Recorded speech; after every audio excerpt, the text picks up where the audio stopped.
Bismillahirrahmanirrahim. Assalamualaikum warahmatullahi wabarakatuh.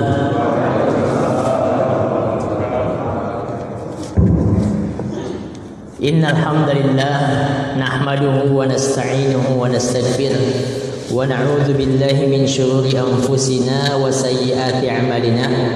Man yahdihillahu fala mudilla lahu wa man yudlil falan tajida lahu waliyyan mursyida. Asyhadu an la ilaha illallah wahdahu la syarika lah wa asyhadu anna Muhammadan abduhu wa rasuluh la nabiyya wa la rasula ba'da. Alhamdulillah, segala puji bagi Allah Subhanahu wa taala. Kaum muslimin dan muslimat, Bapak Ibu sidang jamaah salat subuh Masjid Al-Barokah yang insyaallah senantiasa dimuliakan oleh Allah Subhanahu wa taala. Pertama, kita bersyukur kepada Allah Subhanahu wa taala. Allah hadirkan kita untuk melaksanakan kewajiban kita selaku hamba Allah Subhanahu wa taala, melaksanakan salat subuh secara berjamaah di masjid kita, Masjid Al-Barokah. Semoga dengan hadirnya kita setiap hari di tempat ini ataupun di masjid-masjid yang lain, Allah curahkan keberkahan kepada kita, kepada keluarga kita, kepada harta-harta kita. Karena jamaah sekalian, di antara momen Allah membagikan keberkahan, Allah menurunkan keberkahan itu di subuh hari. Sebagaimana hadis Nabi sallallahu alaihi wasallam dalam riwayat Ibnu Majah dan At-Tirmidzi, kata Nabi, Allahumma barik li ummati fi bukuriha.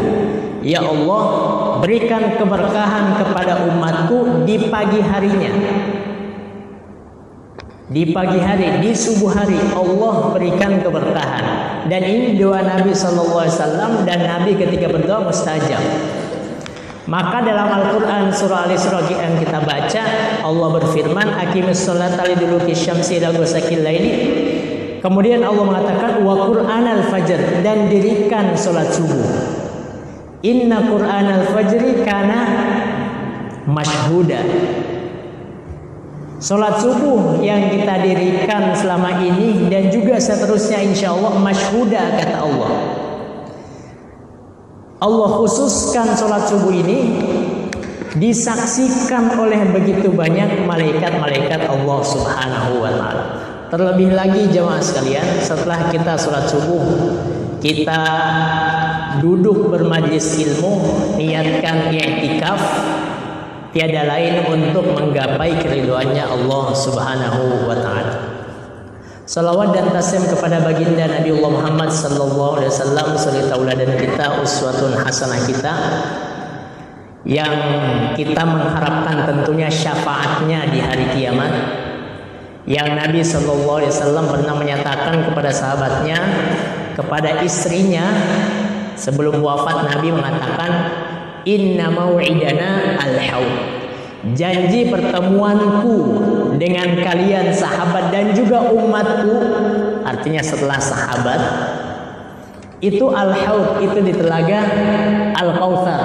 Sebagaimana firman Allah, inna a'tainaka al-kautsar.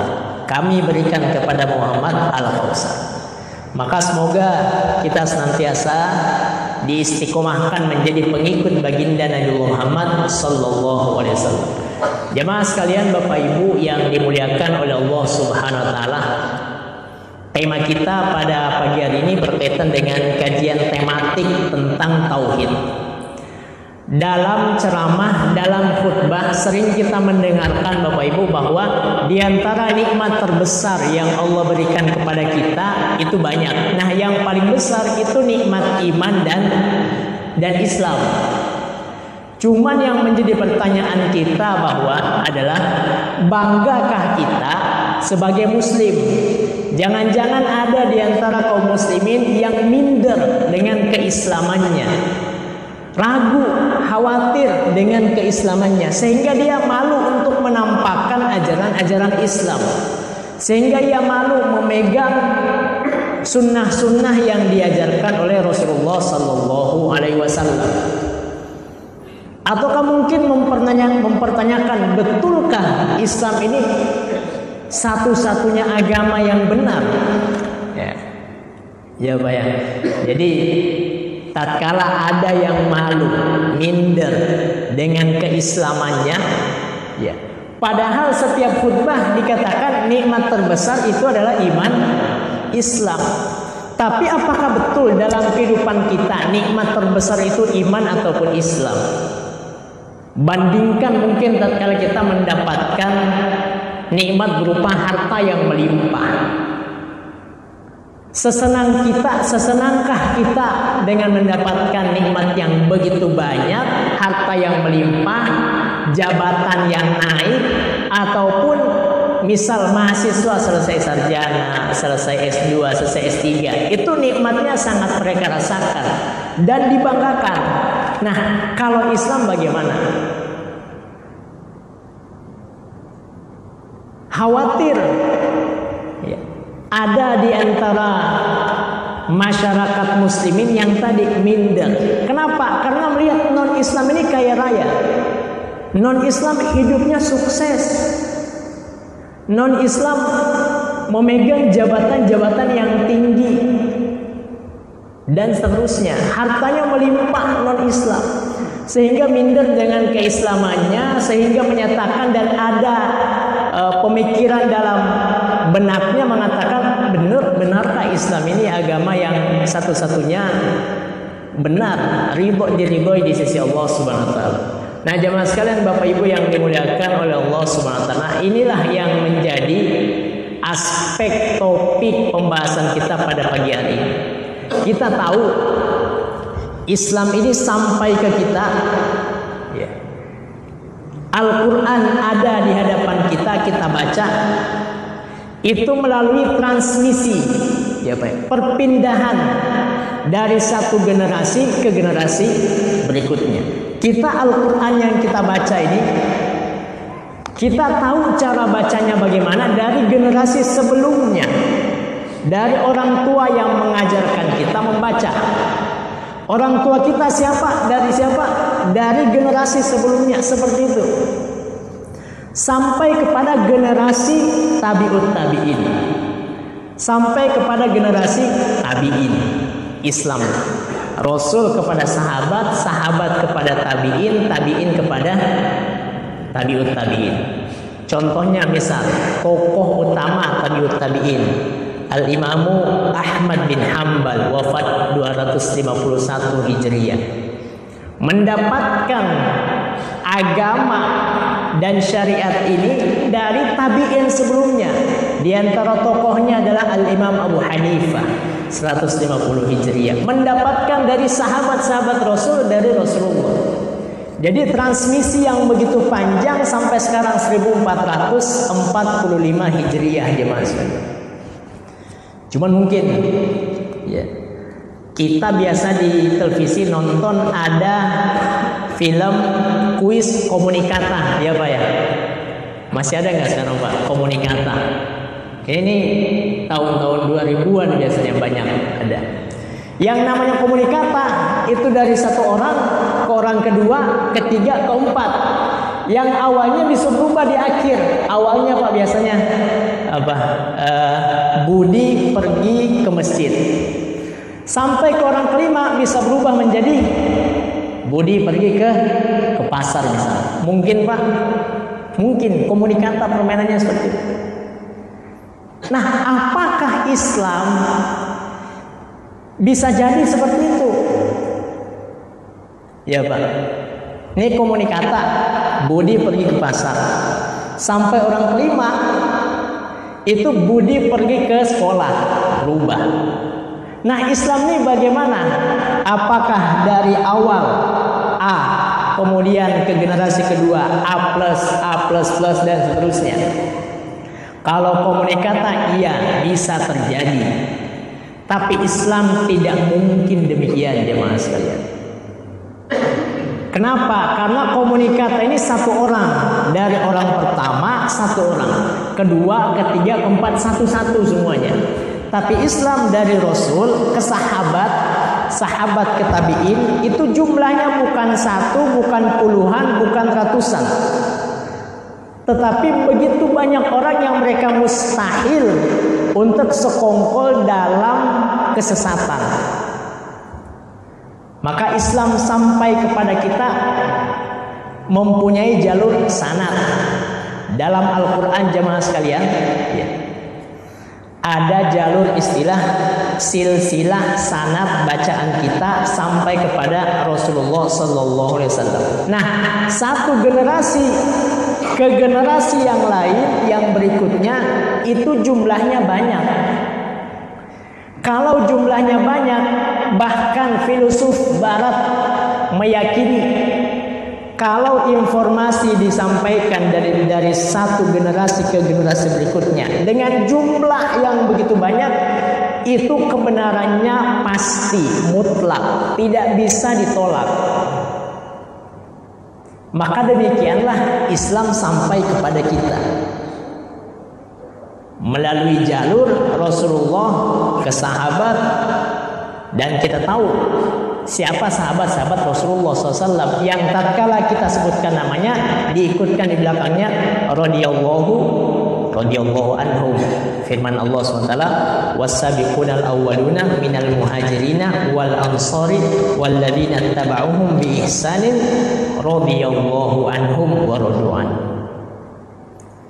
Jadi yakinlah kita bahwa Islam ini sampai kepada kita melalui jalur yang begitu banyak, dan jalur ini tidak mungkin sepakat dalam kesesatan, dalam kebohongan.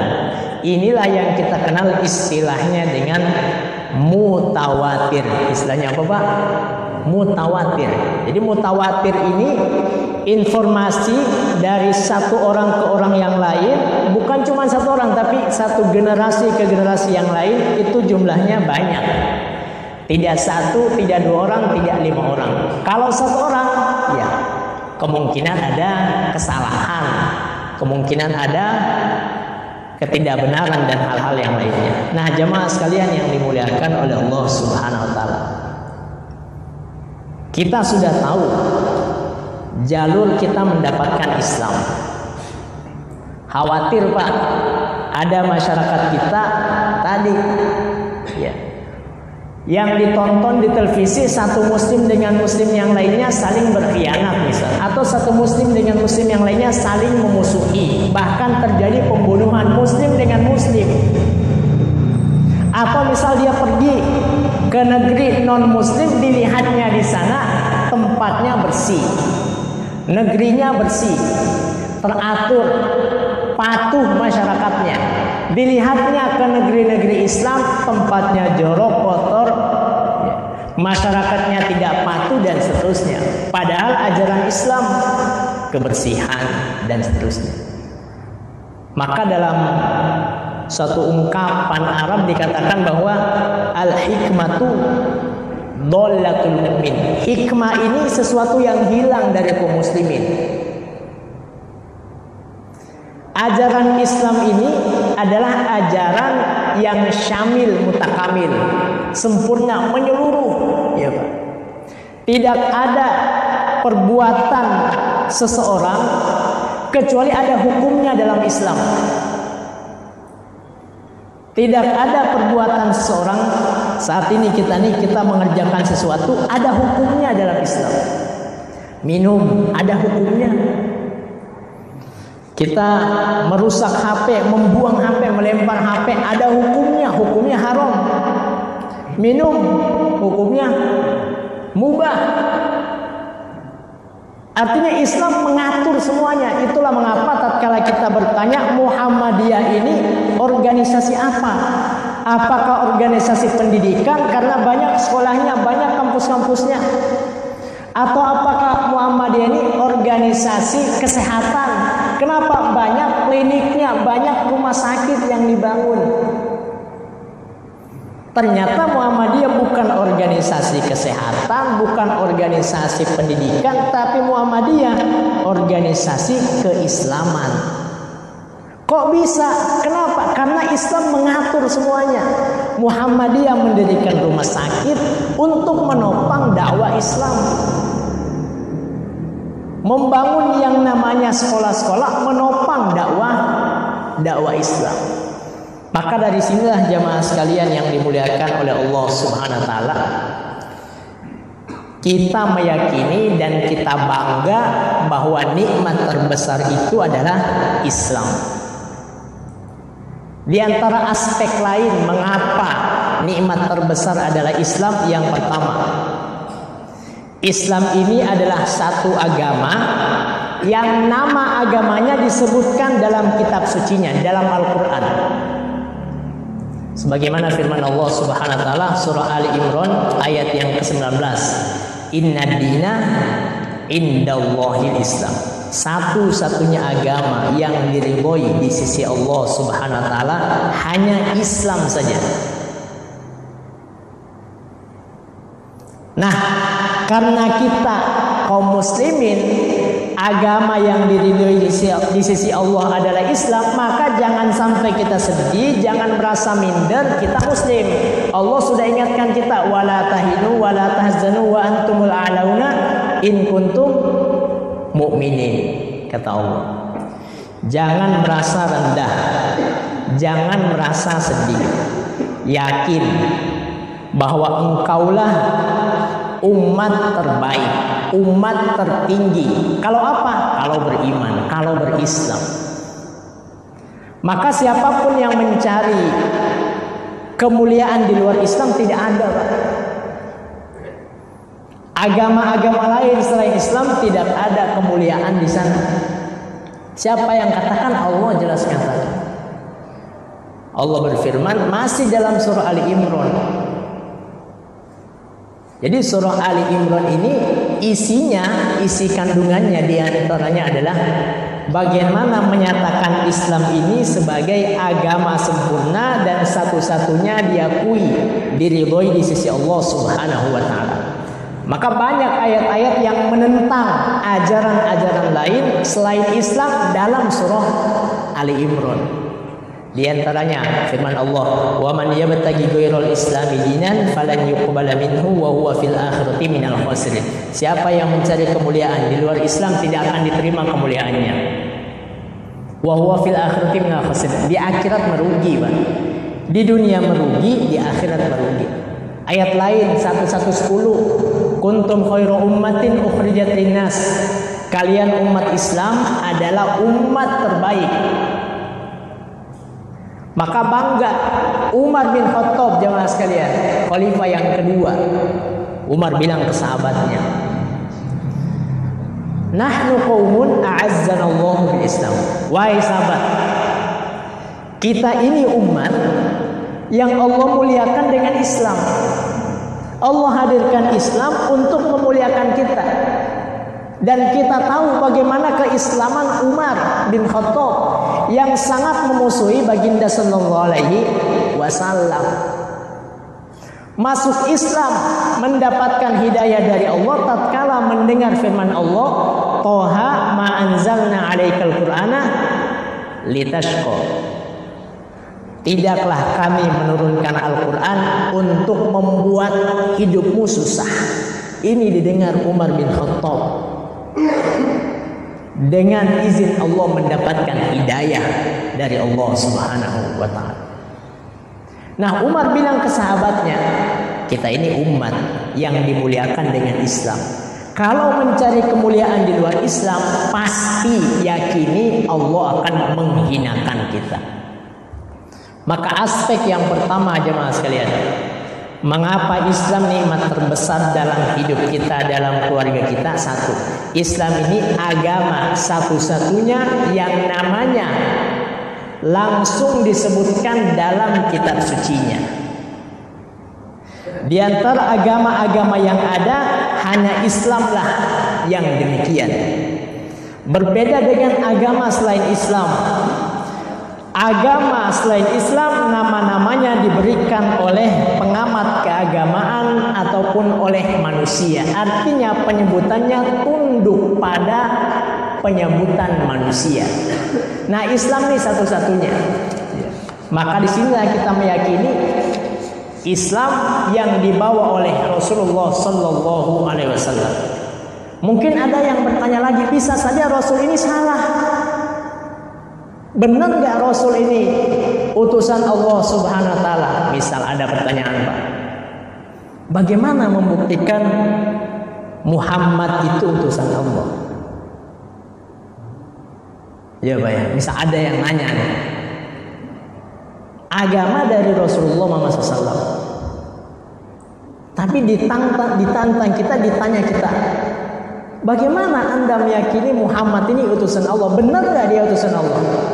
Misal dijawab surah Al-Fat, Allah berfirman, Muhammadun Rasulullah. Seperti itu jawaban kita. Tentu bukan, Pak ya. Bukan, Bu ya. Dari mana kita tahu Muhammad Rasulullah? Itu kan firman Allah. Firman Allah dari mana kita tahu? Dari Nabi Muhammad. Sedangkan kita sedang mempertanyakan pribadi Nabi Muhammad SAW. Berarti bukan itu dalilnya. Saya ulang. Ada yang bertanya kepada kita, gimana Anda membuktikan Muhammad ini utusan Allah? Kita jawab misal firman Allah surah Al-Fat, Muhammadur Rasulullah walladzina ma'ahu asyiddaw 'alal kufari rahamau bainahum. Ya, Allah yang berfirman. Bukan seperti itu. Allah yang berfirman. Kenapa dibalikin lagi ke kita? Dari mana kita tahu Allah berfirman? Dari Rasul. Al-Quran turun kepada Rasul, Rasul sampaikan. Nah, sedangkan kita sedang mempertanyakan Rasulullah SAW. Maka ada sesuatu yang dari eksternal, bukan daripada firman Allah Subhanahu wa taala, bukan daripada ucapan Rasulullah tatkala ingin membuktikan kebenaran risalah Rasulullah Muhammad sallallahu alaihi wasallam. Jamaah sekalian, Bapak Ibu yang dimuliakan oleh Allah Subhanahu wa taala, maka para ulama, para ahli tafsir memberikan kepada kita argumentasi yang sangat kuat. Yang pertama, bahwa Rasulullah sallallahu alaihi wasallam benar utusan Allah adalah mukjizat yang dibawa oleh Rasulullah sallallahu alaihi wasallam. Kalau sudah bicara mukjizat, ini sesuatu yang di luar nalar manusia. Orang bilangnya di luar prediksi BMKG, Pak ya. Atau anak muda lah yang mengatakan demikian. Tapi yang namanya mukjizat, amrun khariqun lil ada, sesuatu yang tidak biasa. Misal contoh mukjizat Nabi selain Al-Qur'an, Pak, selain Al-Qur'an, contoh lain terbelahnya bulan, surah Al-Qamar, iqtarabatis sa'atu wan syaqqal qamar, dan bulan telah terbelah. Pembelahan bulan ini tidak bisa dilakukan oleh manusia. Sampai saat ini nggak ada yang bisa membelah bulan. Hanya bisa dilakukan oleh Tuhannya bulan, yaitu Allah Subhanahu wa taala. Nah, tatkala kaum kafir Quraisy meminta, jadi Quraisy minta kepada Nabi Muhammad, ya, bilang ke Muhammad, buktikan engkau ini seorang Rasul. Buktinya mana? Dalilnya mana? Datangkan sesuatu kepada kami. Ya. Sebagaimana dulu umat Nabiullah Musa alaihissalam, ya, meminta banyak hal, banyak bukti kepada Nabi Musa. Fir'aun meminta banyak bukti kepada Nabi Musa. Allah hadirkan mukjizat. Maka Rasulullah sallallahu alaihi wasallam mengabarkan kepada kaum kafir Quraisy tentang terbelahnya bulan, maka mereka pun melihat terbelahnya bulan. Ya, qatarabatis sa'atu wan syaqqal qamar. Al-Imam As-Sawi katakan peristiwa ini terjadi 5 tahun sebelum hijrahnya Rasulullah sallallahu alaihi wasallam. Cuman apakah beriman? Enggak lagi beriman. Hanya sedikit yang beriman kepada Rasulullah sallallahu alaihi wasallam saat itu. Padahal sudah dibawakan mukjizat. Jemaah sekalian yang dimuliakan Allah SWT, mukjizat berikutnya selain Al-Quran, selain terbelahnya bulan, apalagi Pak? Isra Mi'raj, perjalanan Rasulullah SAW, ya, yang Allah abadikan dalam surah Al-Isra. Subhanalladzi asra bi abdihi lailan minal masjidil haram ilal masjidil aqsa alladzi barakna haulahu. Maha suci Allah yang telah memperjalankan hambanya pada malam hari, satu malam. Yang saat itu perjalanan ke Masjid Aqsa tidak mungkin ditempuh dalam satu malam. Dari Masjidil Aqsa, dari Masjidil Haram ke Masjidil Aqsa dengan kendaraan super cepat, kalah semua jenis pesawat yang ada saat ini dengan buruk yang kita tahu. Ini mukjizat Rasulullah SAW. Berarti kalau dia mukjizat, sesuatu yang di luar nalar manusia, supranatural seperti itu, yakinlah kita ini bukan orang sembarangan. Yang mampu membelah bulan itu Tuhannya bulan.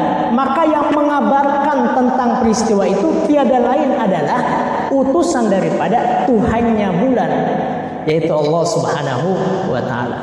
Dalam buku-buku akidah banyak dijelaskan jamaah sekalian bahwa ada seorang raja yang dimana raja ini setiap hari pakai mahkota setiap hari, pakai mahkota.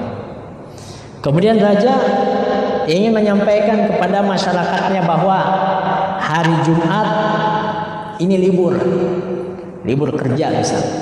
Maka dia panggillah staf khususnya, staf khusus dipanggil, sampaikan kepada masyarakat bahwa Jumat besok ini libur. Maka disampaikanlah oleh staf khususnya, bukan raja yang menyampaikan, staf khusus. Wahai para masyarakat, para jamaah, besok Jumat libur. Masyarakat bertanya-tanya, dari mana info bahwa besok libur? Maka kata staf khususnya ini, ya, buktinya adalah besok bahwa nanti raja keluar tanpa mahkota. Tanpa apa? Tanpa mahkota. Yang setiap hari keseharian raja ini pakai mahkota. Tapi ada info khusus dari staf raja ini bahwa keluar dengan tanpa menggunakan mahkota. Yang mana sebelumnya sudah di briefing, kata staf khusus, raja gimana kalau masyarakat meminta bukti kepada saya? Ya udah, bilang saja bahwa saya akan keluar tanpa mahkota. Maka keluarlah raja saat itu tanpa mahkota. Maka masyarakat otomatis yakin, oh ini perkataan raja melalui staf khususnya. Nah, jamaah sekalian yang dimuliakan oleh Allah Subhanahu wa ta'ala, jadi membuktikan kerasulan Nabi satu, mukjizat yang dibawa, membuktikan Nabi benar-benar utusan Allah, mukjizat. Yang kedua, ketinggian sirah beliau, manusia yang paling mulia Nabi Muhammad. Sejak sebelum diangkat menjadi nabi sudah diberikan gelar Al-Amin. Istrinya adalah wanita terpandang, wanita tercantik, wanita paling terhormat di suku Quraisy, di bangsa Arab saat itu. Nabi Muhammad berasal dari suku terbaik dari banyaknya suku, dari banyaknya kabilah Arab. Sukunya apa? Suku Quraisy. Bahkan memimpin yang namanya peletakan Hajar Aswad, Pak, ya. Jadi dulu pada masa Nabi, bangunan Ka'bah itu terjadi banjir bandang sehingga menyebabkan renovasi kepada Ka'bah. Yang dulunya Ka'bah tidak kubus seperti sekarang, Pak, ya. Tidak kubus. Kemudian pada zaman Nabi SAW, itulah mengapa tatkala kita tawaf, ya, ada lengkungan yang tidak boleh kita masuk ke situ, karena itu juga bagian dari Ka'bah, Pak. Karena Ka'bah dulu bukan kubus, tetapi persegi panjang. Nah, sampai pada zaman Rasulullah SAW dilakukan renovasi terhadap Ka'bah, dihadirkan harta-harta terbaik. Tidak boleh harta yang berasal dari pelacuran, perjudian dan seterusnya, nggak boleh. Pembangunan Ka'bah harus dengan harta terbaik, karena inilah yang paling dimuliakan. Suku Quraisy, bangsa Arab semuanya memuliakannya. Maka dibangunlah Ka'bah demikian. Terakhir, siapa yang meletakkan Hajar Aswad? Setiap kabilah dari masing-masing kabilah ini pengen mereka yang meletakkan Hajar Aswad. Karena siapa yang meletakkan Hajar Aswad ini dia dianggap unggul daripada kabilah yang lain, sehingga berhari-hari tidak ditemukan cara siapa yang meletakkan Hajar Aswad ini. Maka sepakatlah mereka bahwa kita yang meletakkan Hajar Aswad ini adalah yang pertama kali masuk masjid melalui pintu itu. Ternyata yang Allah hadirkan pertama kali setelah Rasulullah Muhammad sallallahu alaihi wasallam. Artinya ketinggian sirah Nabi sallallahu alaihi wasallam ini bukti, Pak. Manusia terbaik di suku Quraisy. Akhlaknya terpandang. Walaupun kaum kafir Quraisy sangat membencinya, tapi tatkala bicara amanah, sepakat yang paling amanah adalah Rasulullah Muhammad sallallahu alaihi wasallam. Kalau ada pemilihan apalah gitu, pemilihan ketua suku Quraisy, pasti menang nih Rasulullah. Pasti menang. Tanpa pasang banner, tanpa pasang spanduk, udah paling unggul. Nasabnya paling unggul. Kepribadiannya paling unggul, semuanya unggul. Tanpa promosi dan seterusnya. Tetapi Nabi dibenci, Nabi dimusuhi karena apa? Membawa ajaran Islam, membawa ajaran Allah Subhanahu wa taala. Maka kalau kita hari ini dibenci karena kita teguh pada pendirian Islam kita, maka tidak apa-apa. Kita dibenci karena kita menegakkan sunnah Rasulullah sallallahu alaihi wasallam, tidak apa-apa. Dibenci karena kebaikan. Lain halnya kalau dibenci karena keburukan. Nah, jemaah sekalian yang dimuliakan oleh Allah Subhanahu wa taala. Satu, membuktikan Rasul itu utusan Allah, mukjizat. Dua, sirah beliau, perjalanan beliau yang sangat-sangat mulia sampai Allah menyanjungnya dalam Al-Qur'an surah Al-Qalam, wa innaka la'ala khuluqin adzim. Muhammad, engkau mempunyai budi pekerti yang terbaik. Yang ketiga, bukti Rasul itu adalah sosok yang utusan Allah SWT, ajaran yang dibawanya. Tadi kita sampaikan bahwa ajaran yang dibawa Rasulullah Sallallahu Alaihi Wasallam ini ajaran yang sempurna, yang sudah final, sudah final. Bahwa rukun Islam itu ada 5, bahwa rukun iman itu ada 6, bahwa ada yang dikenal juga dengan ihsan. Maka ini menambah kebanggaan kita, kesadaran diri kita berislam. Karena Islam ini satu-satunya ajaran yang sudah final. Semua umat Islam ketika sholat menghadap kiblat. Semua umat Islam tatkala tahiyat yang diangkat jari telunjuk jamaah sekalian. Enggak ada yang mengangkat jari manis ataupun jari kelingkingnya. Karena semua telah dicontohkan Rasul, shollu kama ra'aitumuni usolli, sholatlah sebagaimana engkau melihat saya sholat. Walaupun ada perbedaan secara furu'iyah, betul ada, tapi secara usuliyah sudah final, tidak bisa diganggu gugat. Dari sholat, zakat, puasa, haji, yang namanya haji ke Masjidil Haram, ke Makkatul Mukarramah, ke Saudi. Yang namanya puasa wajib ya di bulan Ramadan, ataupun puasa qada, ataupun puasa nazar. Inilah kesempurnaan ajaran Nabi Muhammad sallallahu alaihi wasallam. Nah, Bapak Ibu jamaah sekalian yang dimuliakan oleh Allah Subhanahu wa taala. Jadi aspek yang kedua, mengapa kita bersyukur atas nikmat Islam adalah tadi Islam ini merupakan agama yang sudah final. Aspek yang ketiga, Mengapa kita bangga dan bersyukur atas agama Islam, sehingga senantiasa kita berdoa apa ya? Dalam surah Ali Imran juga, Rabbana la tuzigh qulubana ba'da idh hadaitana wa hab lana min ladunka rahmah. Ya Allah, janganlah Engkau cabut nikmat keimanan yang ada dalam hati-hati kami setelah Engkau berikan nikmat kepada kami, setelah Engkau tanamkan kepada kami. Wa hab lana min ladunka rahmah, berikanlah kasih sayang, berikanlah rahmat. Innaka antal wahhab, Engkaulah zat yang maha pemberi. Aspek yang ketiga, jemaah sekalian, mengapa kita syukur atas nikmat Islam, nikmat iman yang Allah anugerahkan kepada kita, adalah ajaran Islam ini satu-satunya agama yang mempunyai role model, yang mempunyai konsep uswatun hasanah. Ada satu tokoh, ada satu makhluk yang kita contoh dalam berperilaku, dalam berkehidupan, segala aspek lini kehidupan kita dicontohkan olehnya. Tentu yang fundamental, walaupun nanti ajaran Islam ini berkembang, ya.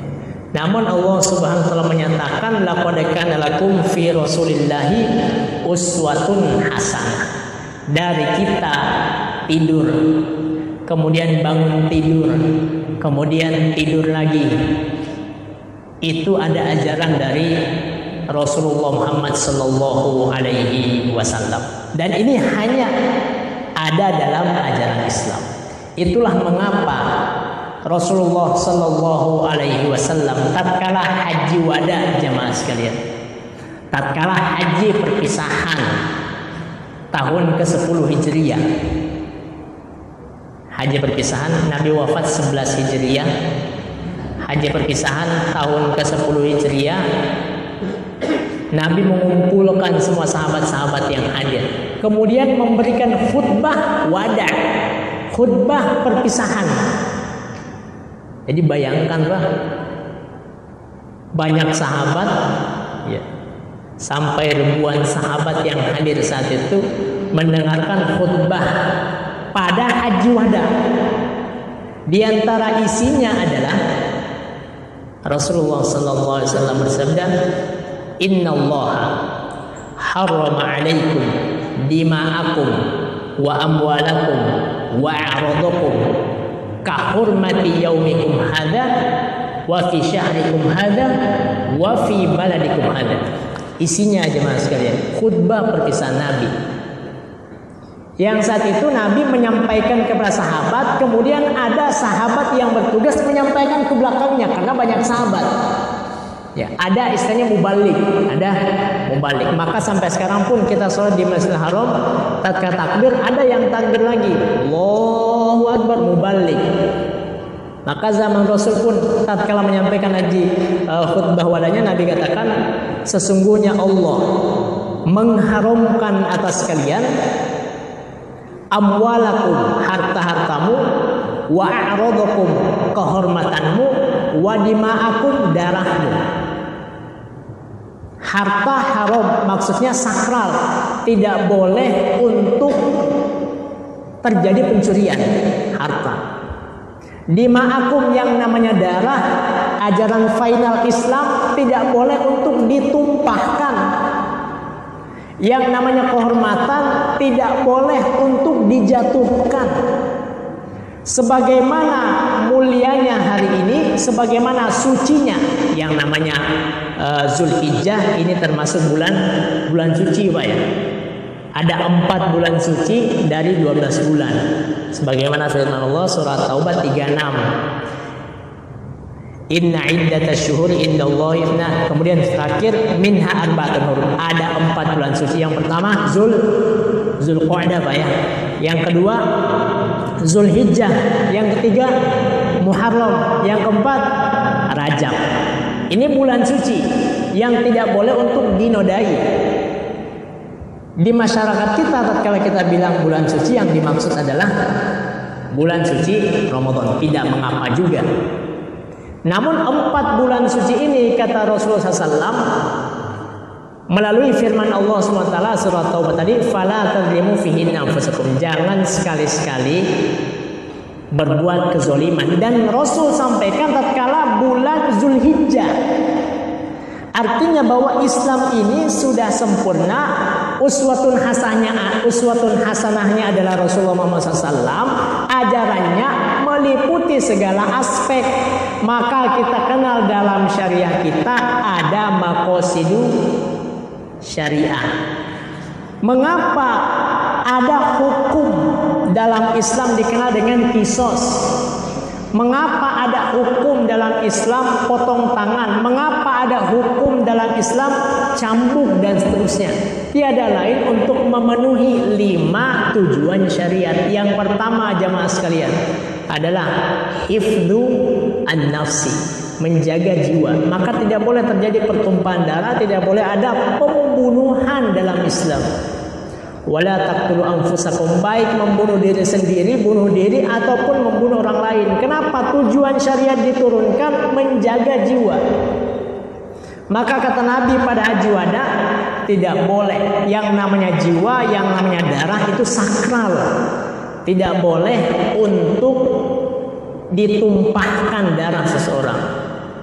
Sakral, suci, tidak boleh dinodai. Maka ada hukum kisos, ada hukum-hukum yang lainnya. Yang kedua, ada yang kita kenal dengan hifdzu ad-din, menjaga agama. Mengapa haram yang namanya murtad menjaga agama, jemaah sekalian?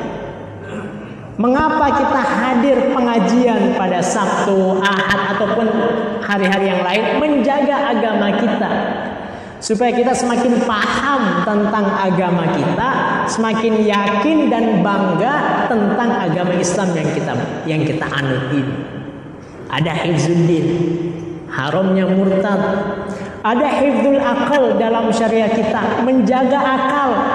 Maka Allah yang mengharamkan yang namanya narkoba, narkotika ataupun minuman keras, minuman khamr yang memabukkan, merusak akal. Untuk apa? Menjaga akal. Hifdzu an-nafsi, hifdzu ad-din, menjaga agama. Hifdzul aqal, yang keempat hifdzun nasl, menjaga keturunan. Diharamkan yang namanya zina, wala taqrabu zina. Kenapa? Untuk menjaga keturunan. Yang terakhir hifdzul mal, menjaga harta. Tidak boleh ada pencurian satu sama lain, sehingga ada dalam syariat kita ini hukum potong tangan, jemaah sekalian. Namun tentu hukum potong tangan ini ada ketentuannya dalam syariat. Ya. Ada ketentuannya dalam syariat. Nah, inilah daripada aspek-aspek mengapa sering dikatakan bahwa nikmat terbesar dalam hidup kita adalah Islam, adalah iman. Sehingga jangan sampai ada di antara kaum muslimin yang minder dengan keislamannya, karena tidak ada kemuliaan kecuali adanya dalam agama kita, agama Islam. Ini yang dapat kami sampaikan.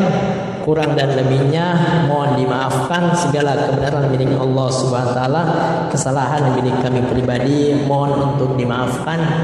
Nasrun minallah wa fathun qarib wa basyiril mu'minin fastabiqul khairat. Saya kembalikan kepada MC.